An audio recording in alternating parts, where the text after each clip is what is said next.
Bill at the Capitol right now that some say will help place children in crisis removed from their dangerous home into a loving one.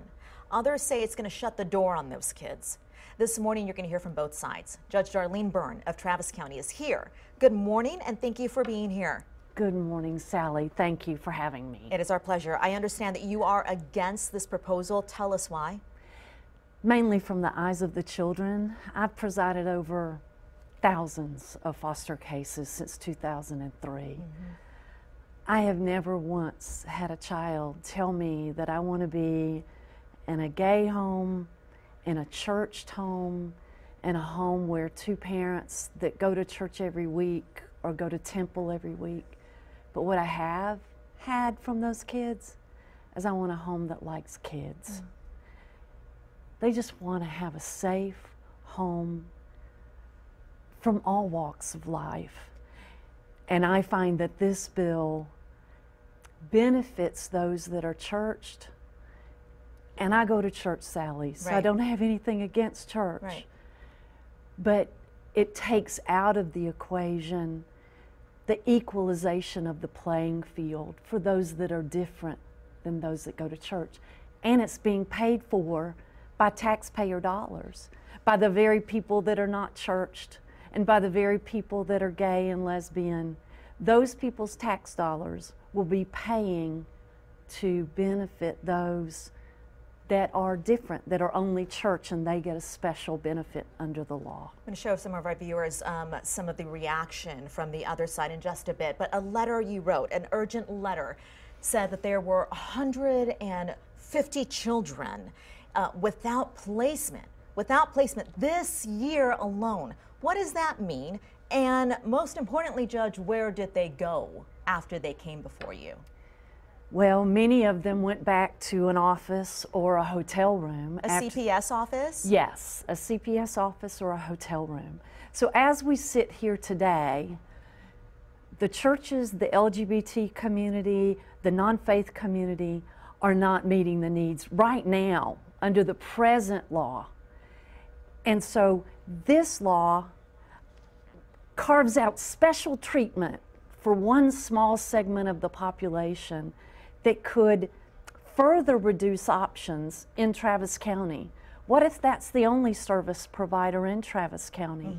My kids who are in hotel rooms today could be shipped to Bexar County because we don't have any contracts in this area that are not privileged under this new law.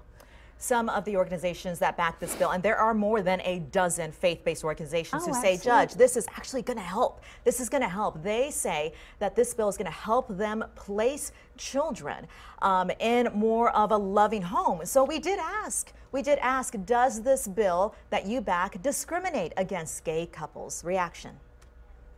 I think perhaps they haven't read the bill. There's nothing in the bill that does that. What the bill does is it allows providers to specialize in their area, and if somebody comes to us that we can't serve for whatever reason, the bill proactively requires referral to the Department of Family and Protective Services. That's not required under current law. Under current law, any private agency or adoption agency can decline to serve anyone, and they don't have to follow through. What this bill does that's different is it requires that if we can't serve a family, that we provide a referral so that they can engage in the system. About 25% of Texas foster providers are faith-based. Could this bill be the key, what they are waiting for, to serve then? Well, it could certainly keep them out of the courts. They can now serve them only and say, I'm not going to serve this family because of their religious position. I'm not going to serve this foster child because they're gay or lesbian. Right now, that's not in the bill.